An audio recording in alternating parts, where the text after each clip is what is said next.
የዚህን ብላቴናን ንግግር ሳሰሙ እንዳታልፉ። ለሀገራችን ስንቅ የሚሆን ንግግር ነው። ሁላችሁም ሼር ኮፒ ሊንክ አድርጉ። ወደ ቪዲዮ። አንድ የሚያስደንቅ ነገር ታውቃላችሁ? ኢትዮጵያ ከ120 ሚሊዮን በላይ ህዝብ አላት። ግን አንድ ሰው የሚደርሰው የኤሌክትሪክ ምርታችን በአንዳንድ ሀገራት ኤር ኮንዲሽነርን ለማስኬድ ከሚጠቀሙት ኃይል እንኳን ያነሰ ነው። አዎ የአባይ ባለቤት የሆነች ሀገር እስካሁን በጨለማ ትማራለች። ከሁሉም የሚያመው ደግሞ ኢትዮጵያ በኃይል እጥረት ምክንያት በየዓመቱ ቢሊዮን ዶላሮችን ታጣለች። ፋብሪካዎች ይቆማሉ፣ ማሽኖች ይተኛሉ፣ ባለሀብቶች ከሀገር ይወጣሉ፣ ወጣቶች ይመረቃሉ፣ ከዛ ይጠብቃሉ። አሁን ግን አስቡት፣ ኢትዮጵያ እንደ ደሃ ሀገር ማሰብ ብታቆም፣ እንደ ወደፊት ሀያል ሀገር ማሰብ ብትጀምርስ? ቻይና ከ800 ሚሊዮን በላይ ህዝቦቿን በልማትና በኢንዱስትሪ ከድህነት አውጥታለች።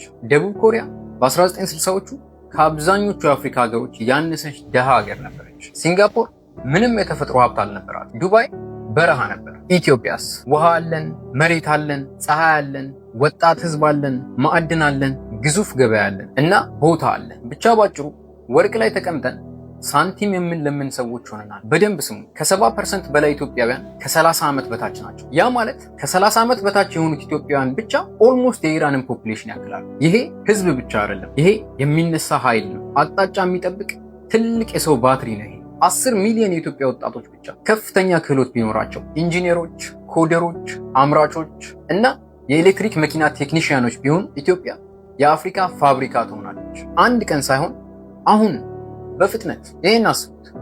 ድሬዳዋ ፈጣን የቡሌት ትሬን እየገነባች፣ መቀሌ ሶላር ፓኔል እያመረተች፣ ሐዋሳ የኤአይ ሶፍትዌር ወደ ውጭ እየላከች፣ ባህር ዳር ድሮን እየሰራች፣ አዳማ ባትሪ እያመረተች፣ አዲስ አበባ የምስራቅ አፍሪካ የቴክኖሎጂ ማዕከል ሆና የማይቻል ይመስላል። የህዳሴ ግድቡም እንዲሁ ይመስል ነበር። ሳንቲም ከድሃ ህዝብ ሰብስባ የአፍሪካን ትልቁን ሃይድሮኤሌክትሪክ ግድብ የገነባች ሀገር ኢትዮጵያ ብቻ ናት። ወርቅ ከመግዛት ቦንድ የገዙ እናቶች ታሪክ ቀይረዋል። ስለዚህ ችግሩ አቅም አልነበረም። ምናልባት ችግሩ ራዕይ ነው። ምክንያቱም ድህነት ውድ ነው፣ በጣም ውድ ነው። ኢትዮጵያ በየዓመቱ ቢሊዮን ዶላሮችን ለነዳጅ ታወጣለች። ነገር ግን ሙሉ ምስራቅ አፍሪካን ሊያበራ የሚችል የታዳሽ ኃይል አቅም አላት። እኛ ግን ጥሬ ቡና እንልካለን፣ ከዛ የተጠናቀቁ ምርቶችን በውድ ዋጋ እናስመጣለን። አእምሮ ወደ ውጭ እንልካለን፣ ከዛ ቴክኖሎጂዎችን በውድ ዋጋ ወደ ሀገራችን እናስገባለን። ይሄ ላምህን ሸጠህ ወተቱን በውድ ዋጋ እንደመግዛት። ግን ወደፊቱ ሊቀየር ይችላል በፍጥነት።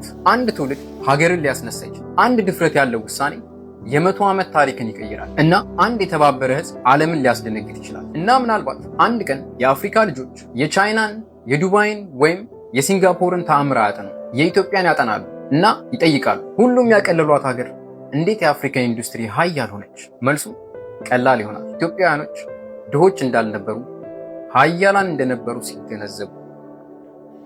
ይህንን ብላቴናን ሼር ሳታደርጉ ፎሎ ሳታደርጉ ማለፍ የለባችሁም። የኢትዮጵያ ተስፋ የሚሆኑ ትውልዶች እየተነሱ ናቸው። እግዚአብሔር ልመሰገን ይገባል። ይህ ቪዲዮ ሼር ኮፒ ሊንክ አድርጉ። እጅግ አመሰግናለሁ።